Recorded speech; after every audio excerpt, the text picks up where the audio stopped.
Mesmo se eu quebrasse o sigilo do voto, como que eu tenho certeza que o eleitor apertou outra coisa diferente do que está impresso? Né? Tem como fazer isso? Não tem. Não tem. Porque essa informação aqui saiu e está na mente do eleitor.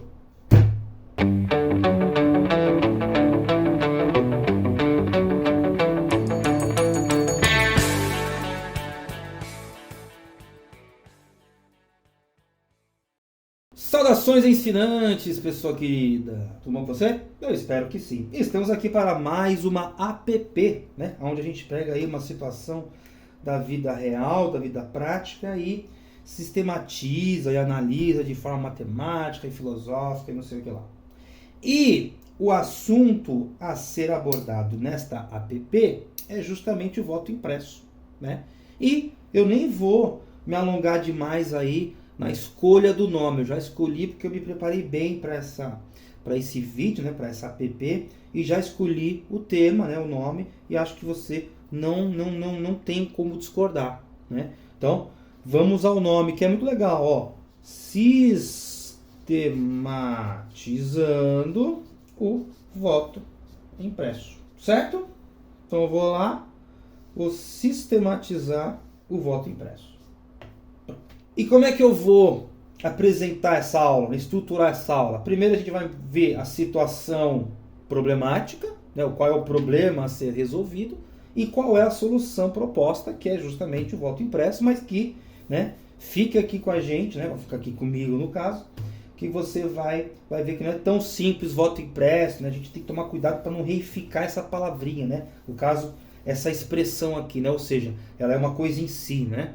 Ela não é uma caixinha que vai ser aberta para a gente sistematizar, estruturar e analisar melhor, né? Então a gente tem que tomar cuidado com isso. Então o voto impresso não é só o voto impresso, né? Ele tem alguma coisa além disso aqui, né? Vamos tornar isso aqui símbolo e deixar de ser imagem, como diria aí o nosso querido Lacan, certo? A primeira parte dessa introdução, vamos supor assim, né?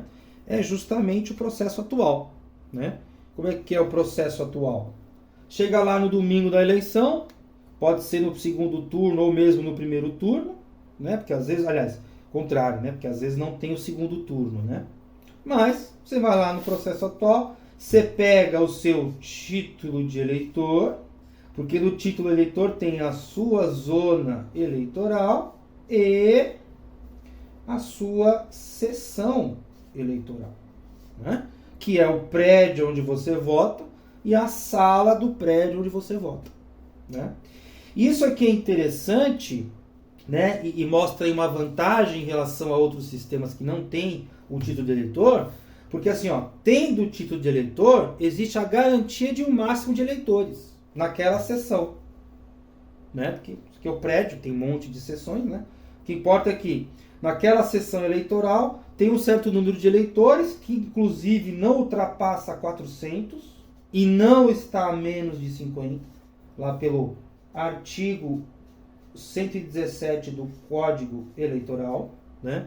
Então, em capitais, o máximo de número, né, o número máximo de eleitores é 400, em cidades que não são capitais é 300, e nenhuma como a outra, né, nenhuma nem a outra, você tem um número menor do que 50.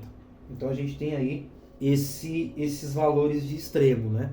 Esses valores aí de máximo e mínimo. Então, no mínimo 50 eleitores e no máximo 400 se for uma capital e 300 se não for, né? Uma cidade que não seja capital, certo? E isso é importante por quê? Porque eu já dificulto fraudes. E qual é essa dificuldade que eu agrego? Eu não posso, por exemplo, votar numa seção e votar na outra. Eu voto só na minha, só numa seção só, no prédio só. A não ser, lógico, que eu mude por alguma razão, né, ao longo aí dos anos, né, dos anos entre eleições, eu posso mudar. Mas se eu não mudar, eu sempre voto na mesma, né, por causa do meu título. Nos Estados Unidos não tem isso. Pelo menos não em todos os estados. O estado que tiver sabe o máximo de eleitores que ele pode, né, o máximo de votos que ele vai ter, né? Ele vai saber. E eu falo assim na dúvida porque ou tem ou não tem, né? O interessante de avaliar ideias, eu não preciso ir a fundo, né? Por quê? Pelo menos nisso aqui, eu tenho certeza de que se tiver, é porque vai garantir o máximo. Se não tiver, aí fica mais complicado. Aí vota a gente que já morreu, né? O cara ressuscita e vota. Aí o cara pode votar em 2 lugares, o cara pode votar 2 vezes, né? No mesmo lugar, talvez, não sei, né? Mas assim, é um processo um pouco mais difícil, mas é por quê? Porque o voto lá ele não é obrigatório. Então realmente não faz sentido, né? Ou até faria, né? Você tem um título de eleitor, mas abrir mão de um direito, né? Enfim. É isso, se você parar para pensar, o voto aqui no Brasil, né?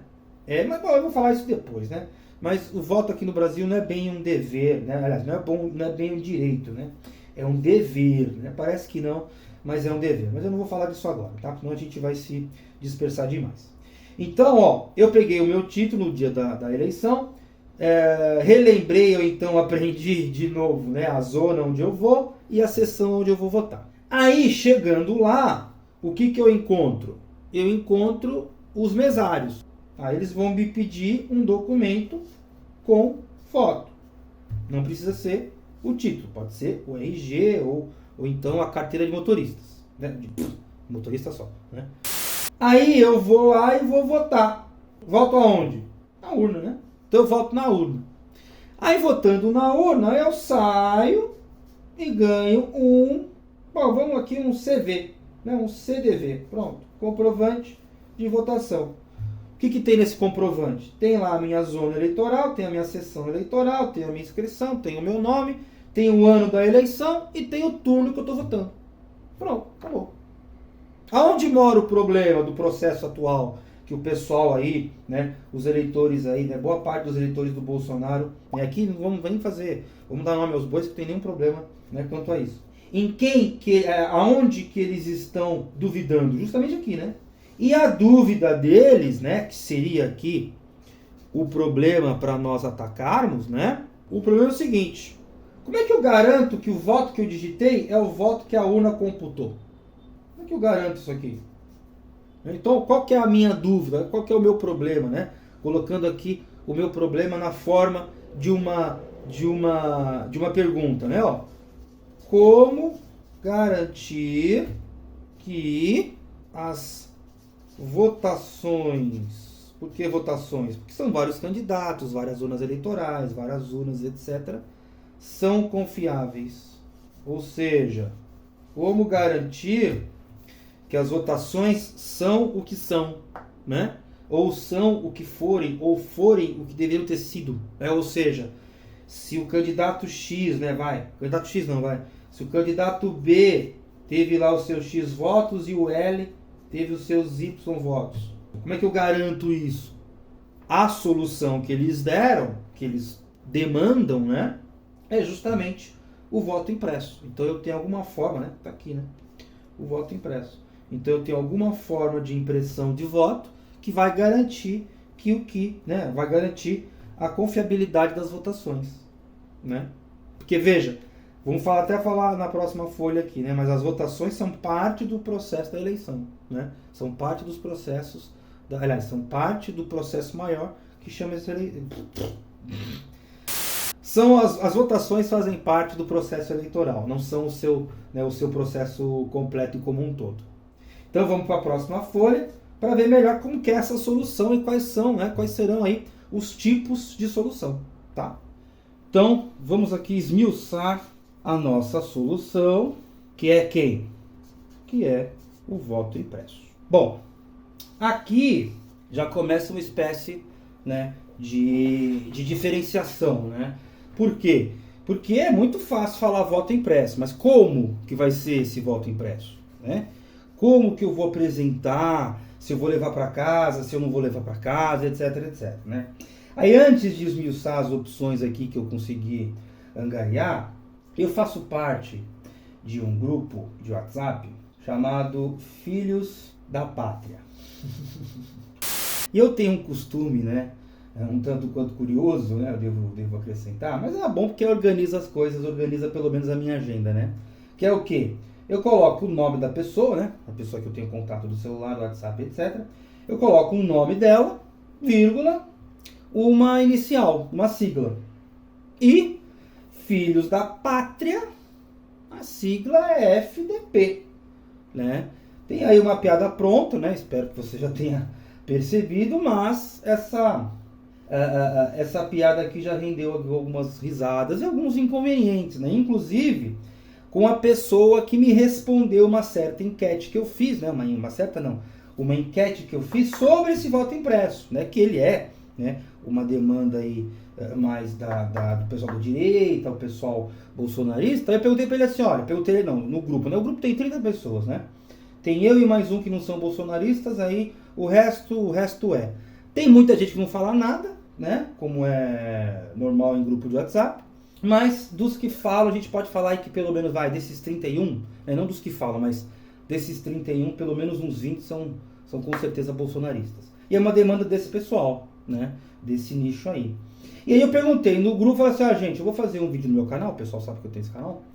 E eu perguntei para ele assim, olha, escrevam alguma coisa sobre o voto impresso para eu poder ter um pouco mais de base, para eu não ficar apenas naquilo que eu ouvi, né?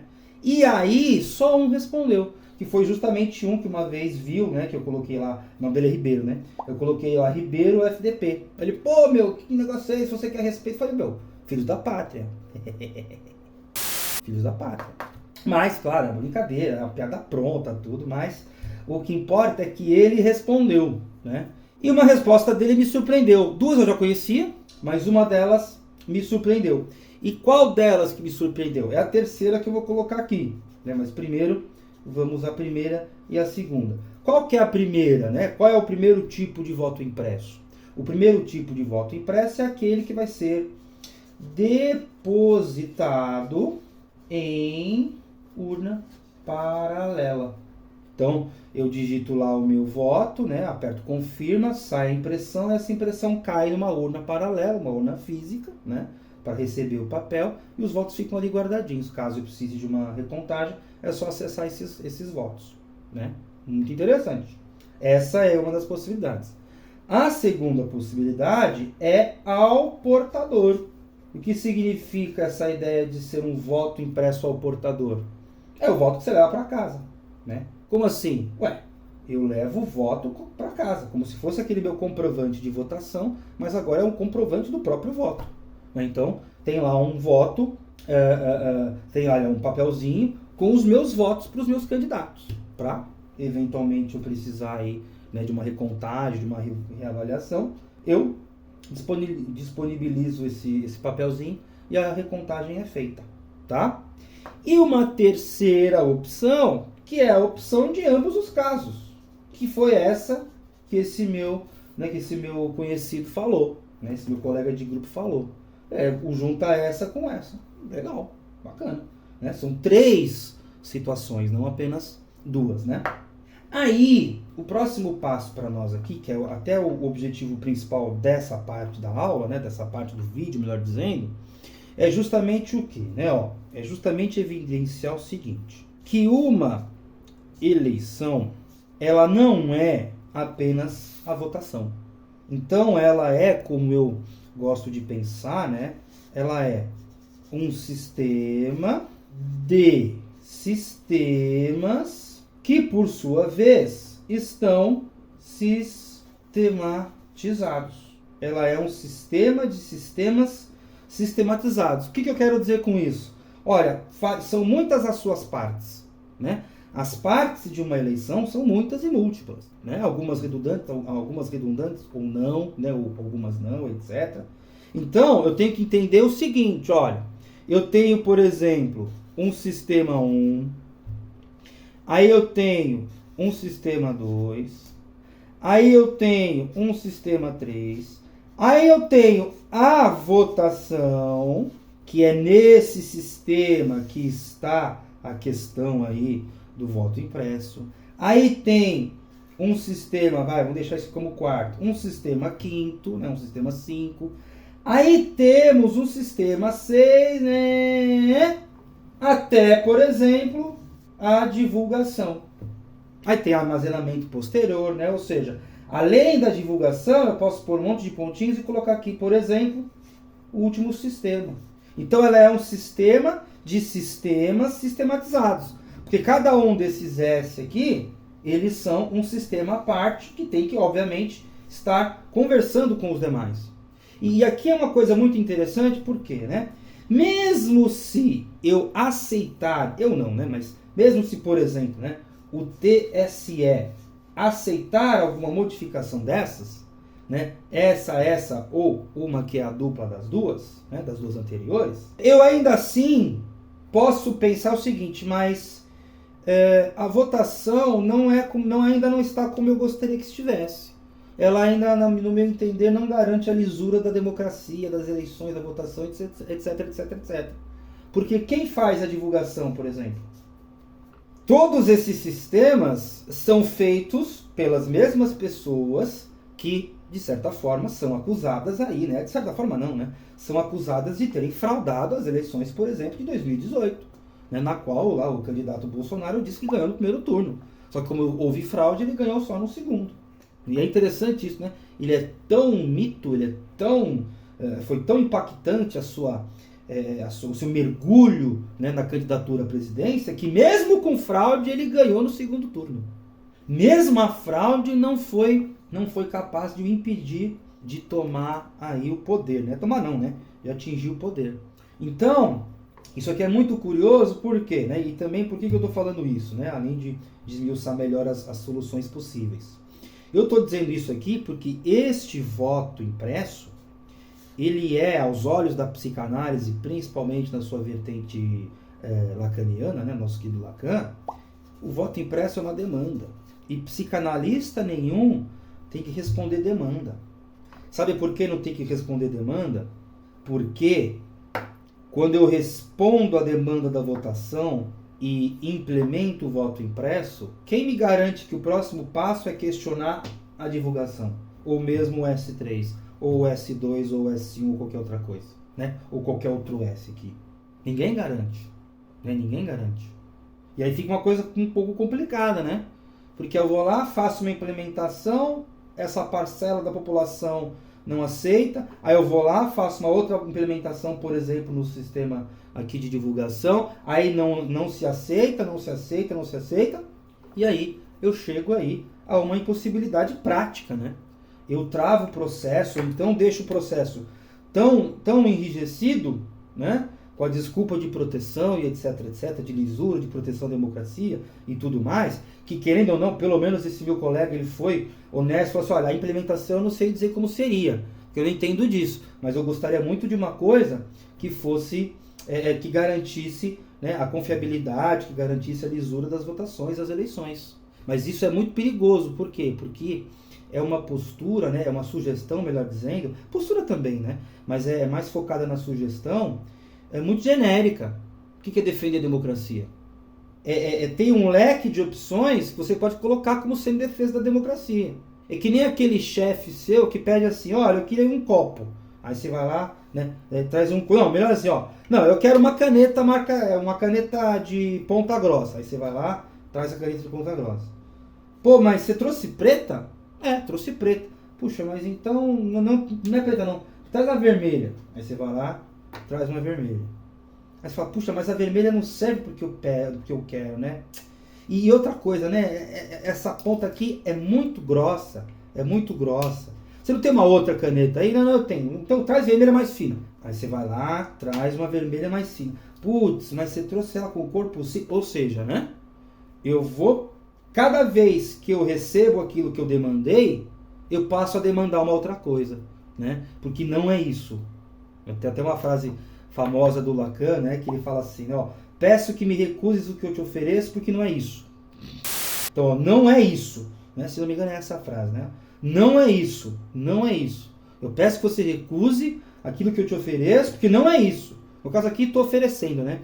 Aí os lugares se confundem. Mas, ó, eu peço que recuse o que eu estou pedindo, porque não é isso. O que eu estou demandando, porque não é o meu desejo, né? Qual é o meu desejo? O meu desejo é a lisura da democracia. Mas como é que eu vou fazer isso? Não sei muito bem. Né? Não sei muito bem. Então isso aqui complica um pouco. Né? Por isso que quando você chega para os caras e fala assim, olha gente, vocês vamos pensar um pouquinho melhor sobre o voto impresso?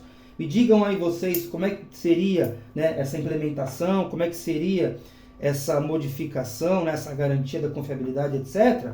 Só um respondeu. E ainda respondeu dizendo, olha, não seria, né, eu não saberia como dizer implementação. E esse é um grande problema, tá? É um grande perigo responder demanda, né? Acatar demanda, enfim. Então é muito perigoso, tá bom? Então agora vamos ver, né, como que, né, qual que é o, querendo ou não, né, cada um desses aqui vai ser um novo sistema, dentro do sistema da votação.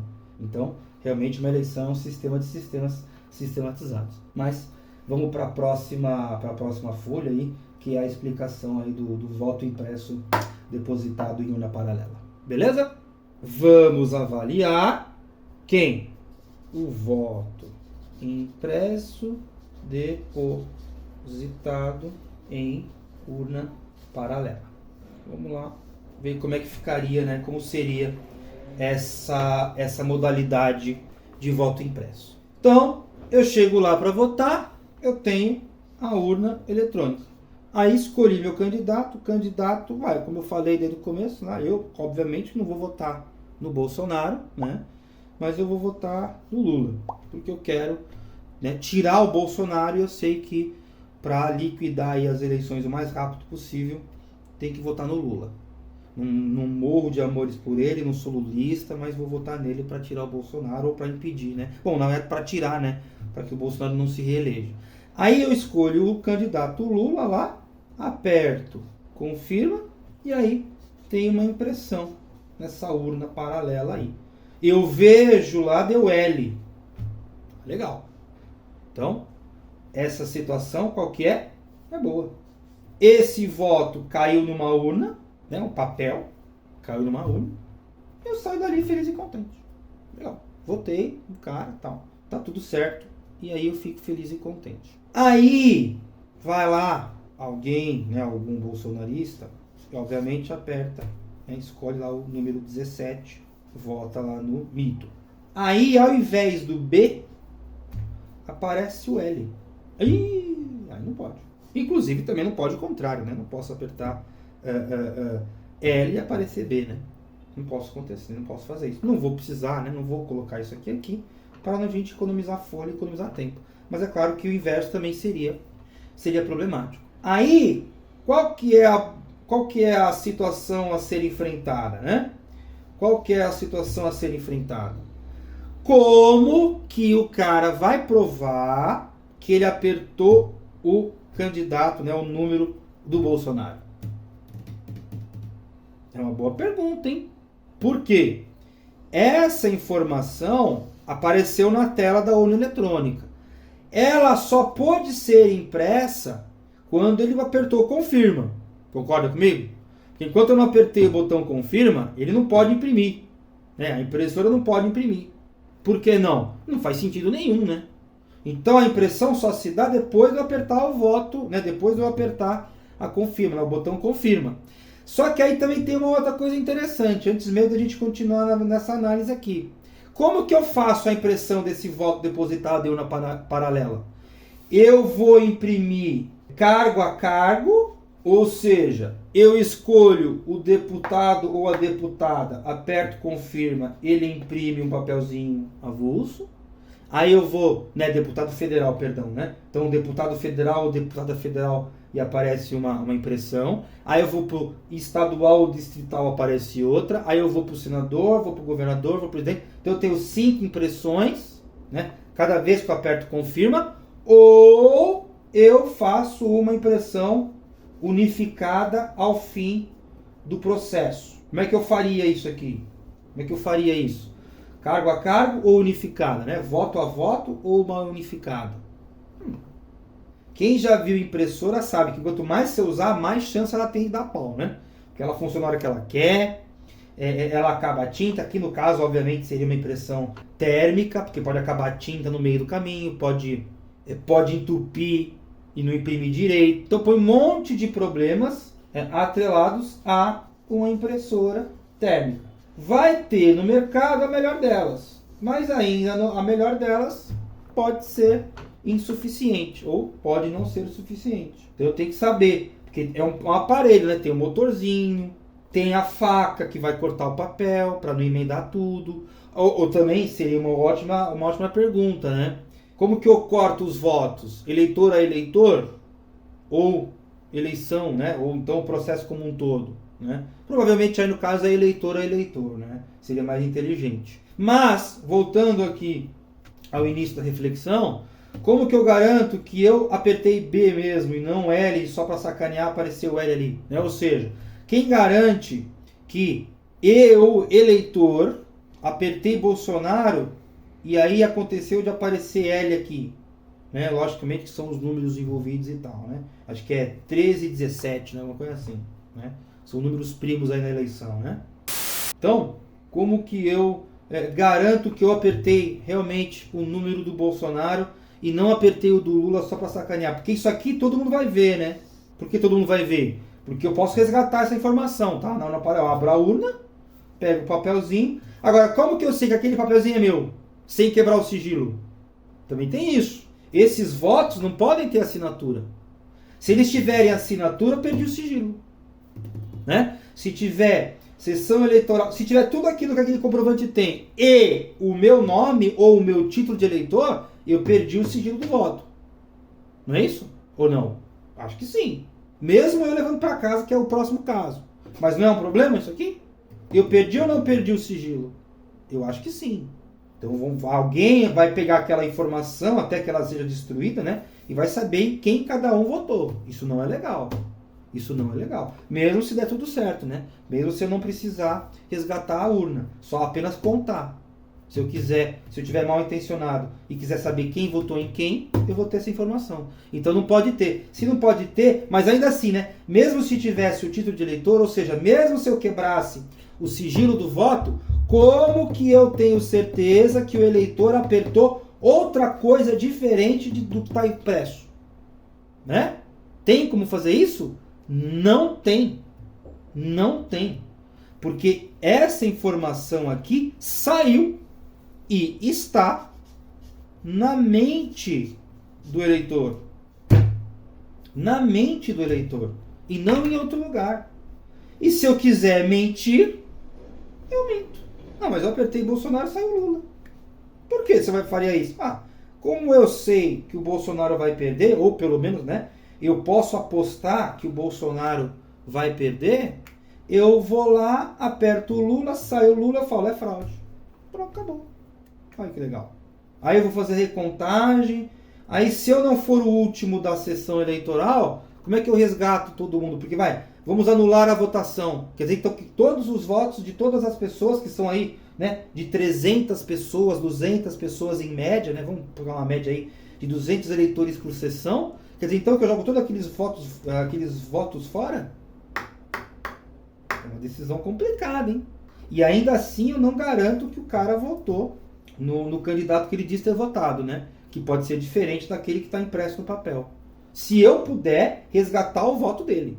Mesmo se o voto for resgatado, como que eu garanto que ele realmente votou em quem ele diz que está votando? Né? Aliás, que ele votou em quem ele diz que ele votou. Eu não tenho como garantir. Não tenho como garantir. E aí? Paro tudo? Ou será que às vezes é um eleitor só para sacanear, sei lá, alguém que não gosta de votar, mas vai votar forçado, porque é obrigatório. Isso também é interessante, né? Que o voto, né? Vou até falar aqui para não perder, não esquecer em outro momento. O voto é um dever, viu? Por que é um dever? Porque se eu não for votar, ou seja, eles dizem que é um direito, né? Mas se eu não exercer o meu direito, eu preciso fazer, né, uma justificativa. Eu preciso dar uma justificativa. Mas Bruno, grande coisa, é só escrever um papelzinho. E daí que é escrever um papelzinho ou pagar um valor aí que é metade, 2, 3 reais, sei lá eu quanto que é a multa. Não importa, se eu tiver que justificar e tiver que pagar um papel, tem que pagar uma certa quantia, o voto é um dever. Porque como assim eu não posso abrir mão de um direito meu que é votar? O voto é obrigatório, o voto não é só obrigatório. O voto é um dever. Dever. Inclusive, se você não votar no primeiro turno e quiser votar no segundo, você pode votar. E faz todo sentido, né? Passei mal no dia da votação do primeiro turno, mas quero votar no segundo. Ótimo, vote no segundo também. Não só pode, como deve, né? Essa é a resposta, inclusive, lá do TSE, né? Do site do TSE, né? Que é tse.jus.br, né? Então vai lá, você vai ver essas perguntas aí. Não só pode, como deve votar no segundo turno, mesmo aquele que não votou no primeiro, né? Então o voto é um dever. Por quê? Porque eu sofro uma sanção. Ah, mas é só um preenchimento, nem que se não tivesse multa, é só um preenchimento de um papel. É um dever porque eu tenho que justificar justificar a minha ausência no meu direito, né? Ou seja, justificar a não exerção, né? Exerção, deixa eu ver. Não tem. Muito bom, inventando palavras aqui. Né? Então, como é que eu tenho que justificar, né, o não, né, enfim, a abertura de mão que eu fiz lá de um direito? Eu joguei meu direito fora, né? Por que eu tenho que justificar isso? Se eu tiver que justificar com qualquer meio que seja, por menor que ele seja, por mais simples que ele seja, isso aí garante um dever. Então o voto é um dever e não um direito. Aí só por causa disso, para voltar aos trilhos iniciais dessa digressão, né? Só por causa disso eu vou lá e vou sacanear o processo. Pronto. Por quê? Porque eu sou um espírito de porco que se dane, né? E vou fazer aí essa bobeira e vou cagar todo o sistema, né? Por quê? Porque eu sou bobo, porque eu sou um espírito de porco e eu não gosto de votar, então eu vou votar de má vontade. Certo? Então, é complicado o depósito, né? O voto depositado em urna paralela, né? É complicado, tá bom? Mas agora vamos ver a terceira, aliás, a terceira não, né? Eu tô querendo acabar o vídeo. É a segunda opção, que é o voto, né, ao portador, né? Ou seja, o voto impresso ao portador, tá? Então vamos ver. Então, vamos a essa aqui, né? Que é o quê? Né? Essa nova modificação aqui, que é o voto impresso ao portador. Esse voto impresso ao portador, ele é parecido com um voto impresso depositado em urna paralela, né? Por quê? Porque eu tenho a urna eletrônica aqui na minha frente, aí eu tenho o botãozinho de confirma, e aí eu tenho uma impressão portátil, né? Uma impressão ao portador. Muito que bem. Aí eu vou lá, aperto o L, né? Eu escolho lá o número do candidato, aí aperto o L, imprime L, eu saio com o meu ticket lá impresso que diz, ó, você votou, né, no candidato L. Aí alguém vai lá, aperta o B, né, o número correspondente ao candidato B, e leva uma impressão do candidato B. Muito legal, muito legal, muito legal. Aí, esse voto impresso ao portador, ele acumula um problema do voto impresso depositado em urna paralela. Por quê? Porque o gabarito do voto continua estando na mente, né, de quem vota. Não é isso? Pronto. Para frisar bem onde está o gabarito desse negócio. E aí, nós temos um grande problema, né? Nós temos um grande problema, não, né? Na verdade, esse problema aqui já está, né? É um grande problema, mas ele pelo menos não é novo, né? Mas, aí nós temos o seguinte, ó. Esse voto tá ok? Esse voto tá ok. Esse voto tá ok? Esse voto também tá ok. Aí eu peguei esse voto e levei para casa. Aí, por acaso, eu sou a mulher de um abusador. E ele falou assim, olha, se você não votar em fulano, eu te arrebento. Não seria nenhuma novidade, mas é mais uma surra, é mais um desconforto, é mais uma situação de abuso. Facilitada, né? Vamos por aqui, né? Ó, isso eu tô pensando agora em âmbito doméstico, né? Então tem um abusador ali, que pode ser inclusive, né? Pode pôr aqui também, né? Ó, abusador, abusadora. Pode ser dos dois gêneros aí, né? Que acontece também. Então eu estou facilitando a vida de alguém que eu não deveria facilitar, né? Eu estou complicando a vida de alguém que não precisaria complicar. Certo? Não é isso? Muito bem. Aí eu estou com o meu voto. Aí eu moro no Rio de Janeiro e o miliciano do bairro falou para eu votar no candidato X. Pô, aqui miliciano não deve ter, mas vamos pôr, né? Vai saber. Então o miliciano falou assim, ó, você tem que votar no candidato X. Se você não votar no candidato X, eu vou te encher de porrada, eu vou te matar, eu vou te ameaçar, né? Já estou te ameaçando, inclusive. Eu vou fazer alguma coisa contra você. Estou facilitando a vida desse cara aqui. né? Porque ele vai querer uma prova de que você votou em quem você votou. Aí aqui é uma coisa interessante. Como que eu imprimiria este voto aqui ao portador? Que pode ser uma impressão diferente da outra impressão, mesmo se os sistemas estiverem em paralelo. Como eu faria essa impressão? Eu faria essa impressão sem sigilo, ou seja, o meu nome vai no voto, né? O meu título de eleitor, a minha identificação vai no voto, ou com sigilo, né? Ou seja, sem o meu nome no papelzinho. Se for sem o meu nome no papelzinho, eu ainda posso trocar com alguém, né? Conheço alguém, se vai votar no X, vou votar na né? Eu posso trocar com alguém. Mas, pô, é lidar com um problema que, querendo ou não, será mesmo que você votou lá, né? Não é tão simples assim. É melhor não pôr. É melhor não levar o voto para casa, ainda mais identificado. Mas, querendo ou não, de forma lógica, ainda até, né, poderia existir aí alguma chance de algum ou outro se livrar disso. Porque não é só o miliciano, né? E o coroné, lá do norte e nordeste? Esse aqui, no caso, é masculino mesmo. E o coroné, que mandou votar no filho dele? Ou mesmo nele? E aí? Eu estou ajudando essas pessoas. Ou hoje em dia, que também é uma outra coisa muito complicada, que tem lá o pastor, né? Que cai ali no social agora, né? Esse aqui seria mais doméstico, esses outros três são mais sociais, né? É o pastor aqui sem vergonha. Ele mandou votar no fulano, porque senão Deus vai me castigar. Eu não vou chegar no paraíso. Ele está falando, para mim, ele é a figura mais próxima de Deus que existe aqui por aqui, né? Que existe aqui por perto, tal, de Jesus, ou sei lá o quê. E aí? Então veja, eu tenho dois problemas que eu crio que eu não tinha antes do voto impresso ao portador. Né? Pelo menos aí esse voto impresso. Primeiro problema, né? Estou fazendo uma coisa bizarra aqui, mas enfim. Primeiro problema, o gabarito continua sendo, né, continua estando na mente do eleitor. E ele pode mentir, certo? Ele pode falar que votou em B, mas na verdade votou em L. Inclusive, isso pode acontecer nas pesquisas também. Então, para quem acha que o Bolsonaro tem 1/3, pode ser que ele tenha menos. Ou, para quem acha que o Lula tem 45%, pode ser que ele tenha mais. Aí tem gente que, com vergonha de votar nesse e naquele ao mesmo tempo, vota 1/3 qualquer. Né? Então, as pesquisas são confiáveis, mas elas não são uma previsão. E não são uma previsão por quê? Porque a realidade, a realidade com R maiúsculo, não tem gabarito.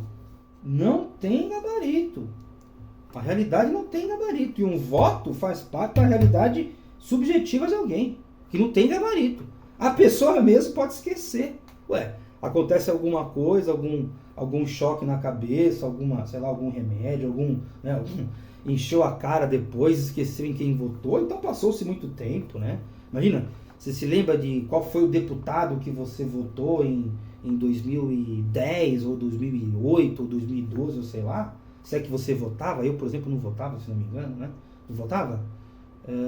Não, já podia votar, já. Já tinha 20 anos, já podia votar, né? Mas a realidade não tem gabarito. E aí eu tenho esse problema e tem esse aqui. Porque o voto existe, né? Se o voto existe, eu posso passar para alguém. Pode surgir, né, na pior das hipóteses, numa hipótese bastante sui generis, assim, bastante, né, out of the blue, como diria, né, em inglês, né, bastante fora de qualquer coisa. Pode existir um mercado, né? Eu compro o seu ticket e vendo outro ticket, né? Me dá o ticket do Lula que eu te vendo de Bolsonaro e tal. Por quê? Porque ele existe, eu vou lá e troco, né? É uma opção esdrúxula? É óbvio que é uma possibilidade esdrúxula, né? Mas é possível, porque o voto existe. Se existia antes o mercado de passes, né? Por que não existiria um mercado de votos, né? De tickets, na verdade? O mercado de voto, né? A gente sabe que está lá em Brasília, né? Pois é. Mas existe aí, né? Pode existir o mercado de tickets, né? Então, um voto impresso ao portador, muito provavelmente, mais ajudaria essas situações e essas pessoas do que, de fato, uma eventual recontagem. E outra, né? Um outro aspecto, talvez um terceiro problema aí, né? Se o meu candidato ganhar e houver uma recontagem, por que eu vou levar o meu voto impresso?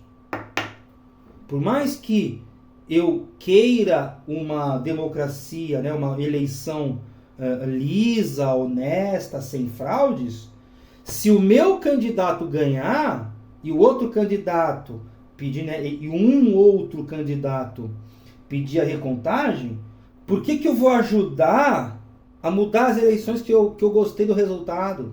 Né, para falar de forma mais enxuta. Né? Porque, veja, se eu voto no Bolsonaro, se eu voto no, vamos supor, eu voto no Lula e o Lula ganha, aí o Bolsonaro pede uma recontagem.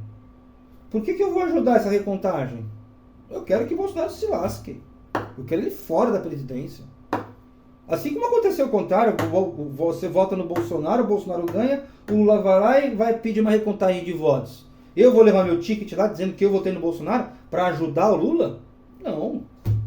Né? Porque aí tem duas opções, né? Duas situações. Aliás, três. Ou muda para pior, ou fica igual, ou muda para melhor. Se mudar para pior é porque eu ajudei. Aí eu vou lá e vou ajudar a mudar para pior. Se mudar, se ficar na mesma, não mudou. E se mudar para melhor, é o que eu já tenho. Então eu vou lá arriscar perder? Vou sair de casa para ir no lugar para... Claro que não. Claro que não. Claro que não. Né? Claro que não. Então, eu não preciso me preocupar com isso. Certo? Então eu tenho três problemas, né? A mente do eleitor que guarda o gabarito, ele que sabe se ele votou ou não, e olhe lá, a gente sabe que mais ou menos. Aí tem o próprio voto, né, para ajudar essas pessoas e essas situações aqui, o abusador, o miliciano, o coroné e o pastor sem vergonha. E essa terceira situação, que é justamente o quê? A função que ele tem, que é validar uma eventual recontagem, que é reverter aí uma eventual fraude, injustiça ou sei lá o que tenha acontecido. Então, se ele se destina a mudar, e na situação que materialmente poderia mudar uma votação, né? Se ele se destina a mudar uma votação e depende das pessoas para que isso aconteça, porque o voto está com elas e foi levado para casa, muitas pessoas que tiveram seu candidato eleito não tem por que razão de ajudar, né? Aquele que no pior dos casos vai mudar o resultado que ele gostou, que ele já tem. Né? Ou seja, ou muda ou fica igual. Para que eu vou? E se mudar fica pior, que vai ganhar o cara que eu não quero que ganhe. Né? Vai assumir a presidência o cara que eu não quero que assuma. Certo? Então, temos que pensar melhor com isso aqui. Então, voto impresso ao portador não é uma boa. Tá? Agora vamos ao voto impresso em ambos, né? Vamos ver o voto impresso em ambas as situações. Tá bom? Então, vamos lá, né? O voto impresso depositado e ao portador, que foi, né, a sugestão daquele meu conhecido lá, o colega do grupo, o Ribeiro. Certo? Bom, se eu tenho os três tipos de votos concatenados, né, sistematizado, então eu tenho vou até pôr assim, o voto eletrônico, que está lá na urna. Aí eu tenho o impresso depositado e eu tenho o impresso ao portador, né? Muito bem. Eu não coloquei esse E comercial à toa.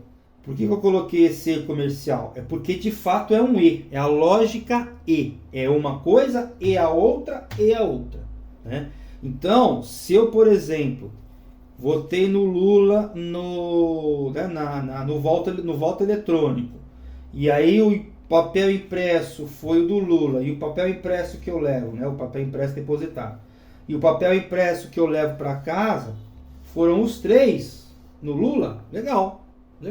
Agora, e se acontecer, por exemplo, de um bolsonarista for lá e acontecer uma coisa assim, ó, eita, rapaz, o voto na urna eletrônica, o voto eletrônico foi, né, no Bolsonaro, o voto impresso depositado foi do Bolsonaro, mas o voto impresso ao portador foi do Lula. Mas quanto mais etapas de proteção eu colocar, não fica mais protegido o meu sistema?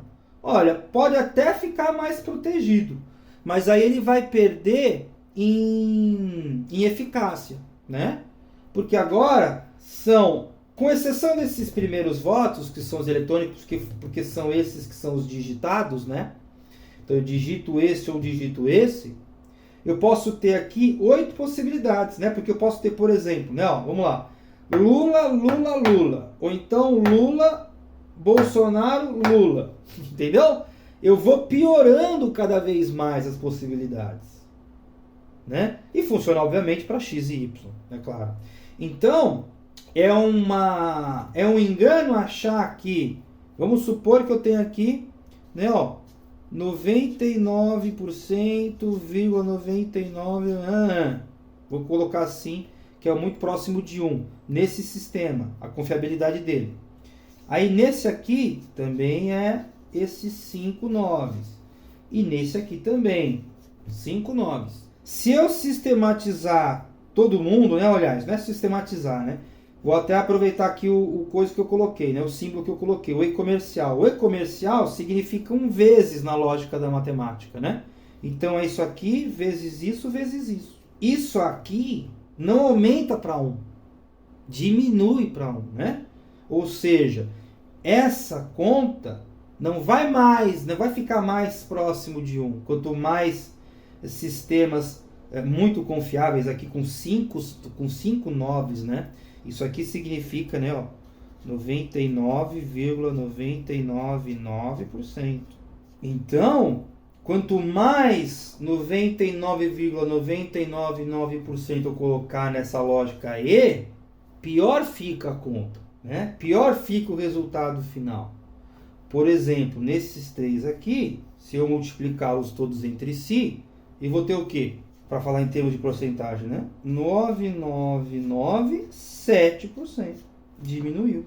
A concatenação de quase uns me joga para longe do 1 e não mais próximo dele. Porque, se querendo ou não, seria aí uma ideia de você, né? É contra-intuitivo, né? Porque você parte da premissa de que quanto mais melhor, mas não. Matematicamente falando, você percebe que não é bem assim. Porque é esse funcionando bem, e esse funcionando bem, e esse funcionando bem. E isso sem falar nos problemas acumulados que a gente já analisou e já visitou, né? Então, se eu puser mais um 99 aqui, isso aqui vai para 99,996 e não para, por exemplo, 998.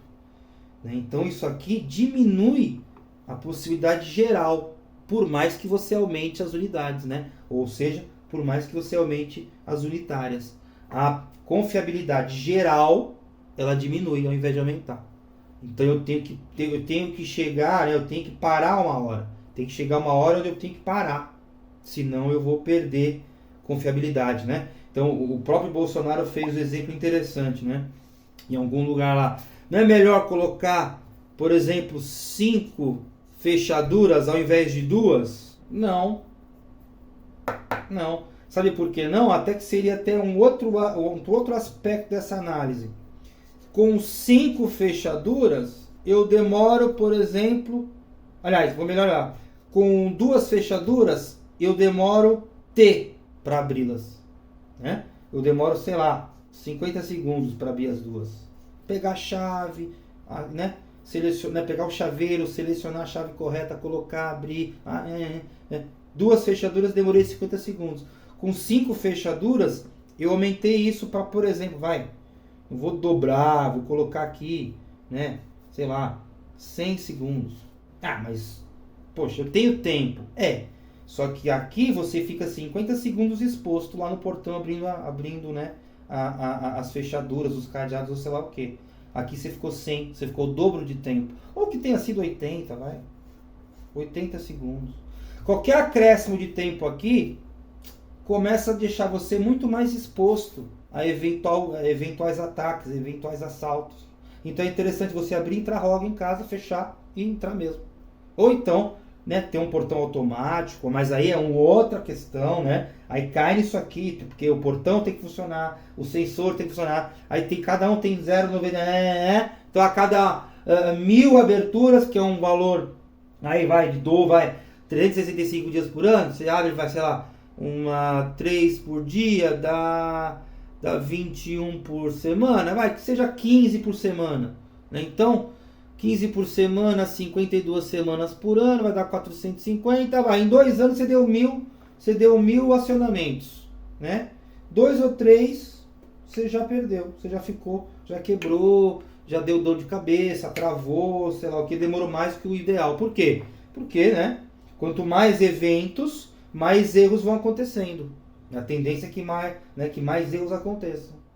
Então, quanto mais, nem sempre é melhor. Mas agora vamos às conclusões para a gente terminar esse vídeo, porque já deve estar longo aí, tá? Então vamos concluir se é uma boa ou não implementar o voto impresso, tá bom? Então, conclusões acerca do voto impresso, né? Vou deixar até bem evidente aqui. Bom, vou aqui colocar 3 que eu identifiquei, tá? Vou colocar 3. A primeira delas é aquela última que a gente analisou com os númerozinhos, com os 99 lá, 99, né? Então, ó, menos é mais. Nem sempre mais é mais. Às vezes eu, na vontade de melhorar, acabo piorando. Alguma coisa eu vou perder, né? Isso aqui me lembra muito 2 frases interessantes. Uma do Lacan, né? 2 ideias do Lacan, né? Aliás, 2 ideias, que é uma do Lacan, que é assim, né? É assim, a bolsa ou a vida. O sujeito entrando na linguagem é como se ele fizesse uma escolha, né? Se ele escolhe a bolsa, ele perde a bolsa e a vida porque o assaltante mata ele, né? Mas se ele escolhe a vida, ele perde a bolsa e depois ele consegue uma outra bolsa. E aquele princípio de certeza do Heisenberg, né? Heisenberg, não é um negócio da física quântica? É, da física quântica. Porque ou você tem a posição da partícula, ou você tem a sua velocidade. Não tem como você ter uma boa medida de ambas ao mesmo tempo. Porque ou você sabe onde ela está, mas não sabe o quanto ela, né, a quanto ela está percorrendo, né, quanto ela está andando, ou simplesmente, né, você não sabe qual é a sua velocidade, ou então você sabe muito bem, né, qual é a velocidade, mas não sabe indicar onde ela está. Então eu tenho que perder alguma coisa, né? Por isso que menos às vezes é mais. Porque às vezes eu perco um pouco, mas eu ganho de praticidade. Eu perco um pouco da confiabilidade e ganho praticidade. Ou então eu quero muita, né? A gente viu lá, eu quero muita confiabilidade, aí eu acabo perdendo a confiabilidade total e perco praticidade, como é o caso das fechaduras lá, né? Do fechaduras, eu falei, nossa, aí também foi alto falho, né? Muito interessante, inclusive. Lá nas fechaduras, né? Eu perco, né? Eu ganho segurança, mas eu perco em tempo, fico muito mais exposto, né? Fico pelo menos ali o dobro, sei lá, 50% a mais exposto, né? Então isso também atrapalha, porque isso faz parte, por exemplo, de um assalto, né? Então eu acabo ajudando o bandido, né? O assaltante, ao invés de atrapalhar, né? Diminuir as chances de ser assaltado, prejudicado, etc. Né? Então essa é a nossa primeira conclusão. A segunda conclusão, né? A segunda conclusão, e me parece que o problema é o voto, né? Ou se você preferir, não, vamos por assim, né? Ó, o voto e o sigilo. Porque o voto por si só, tudo bem. Também, né? Não tem jeito de fazer. Nossa, imagina 300 pessoas em cada bairro. Bom, é possível, se você, né? Cada bairro não, né? Em cada sessão eleitoral. É possível. É possível. Com outro formato de eleições, com outro formato de democracia, eu posso até abrir mão do sigilo do voto. E é interessante que os cargos mais altos, né, deputado, senador, né, deputado federal, estadual, senador, etc., eles tenham, quando precisarem votar, eles não têm o sigilo, não têm o direito ao sigilo. É interessante isso. Porque o voto é, por exemplo, a falência do diálogo. Diálogo aqui em D maiúsculo em homenagem ao nosso querido Platão, né, que filosofou por meio de diálogo, né, dialogou, sempre colocando Sócrates e aí um sofista, né, um grande sofista, como ele tinha, né, respeito aí aos sofistas e admiração por eles, né, quem acha que não entendeu muito bem aí, né, os diálogos. Né? Então, o voto, né, é a falência do diálogo, porque eu só preciso votar quando o diálogo não resolveu.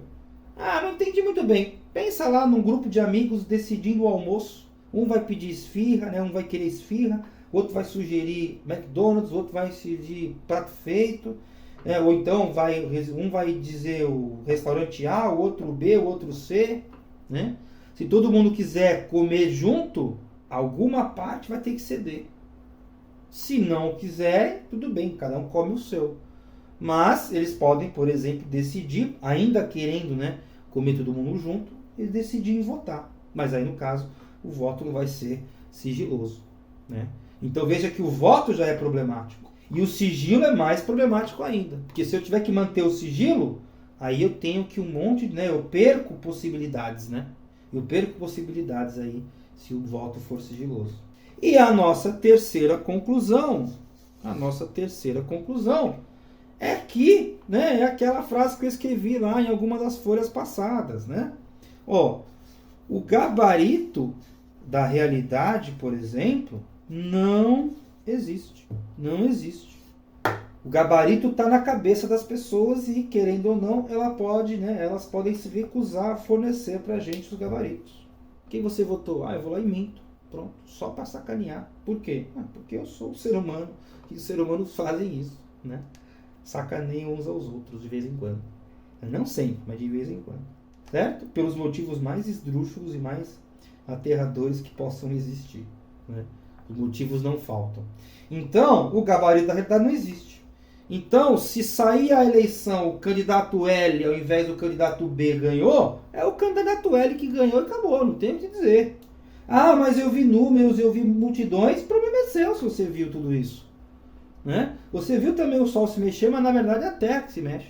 Aquilo que você vê, né, as sombras que você vê se mexer, são os resultados da movimentação da Terra em relação ao Sol, do Sol em relação ao centro da galáxia, né, que geralmente é um buraco negro. Então é muito mais complexo do que você imagina, né? Muito mais complexo do que os seus olhos alcançam, né? Não é um videozinho de zap que vai dizer quem ganhou as eleições. Aquilo pode ser adulterado, aquilo pode ser feito de má fé, justamente para fazer você acreditar de que o cara está muito melhor do que ele realmente está, né? Certo? Espero que você tenha gostado, espero que você tenha entendido, espero que você tenha chegado até aqui, né? Porque deve ter tido aí uns 40 minutos de vídeo, né? Pelo que eu já gravei aqui, pelo que eu vi, mas espero que tenha aceitado, né? Que tenha aceitado, né? Espero que querendo ou não, né? Espero que você tenha aceitado as condições aí, as minhas premissas, né? Se eu exagerei em alguma, me avise aí nos comentários. Se eu errei, me avise também. Se eu não considerei uma que eu deveria ter considerado, também me avise, né? E qual é a minha conclusão acerca, né, da implementação do voto impresso? Não. Por quê? Não é confiável. É pior. Tenho mais a perder do que ganhar. E olha que a gente avaliou 3 cenários diferentes. Se faltou um cenário, por favor, né? Por favor, coloque aí. Tá certo? Então é isso.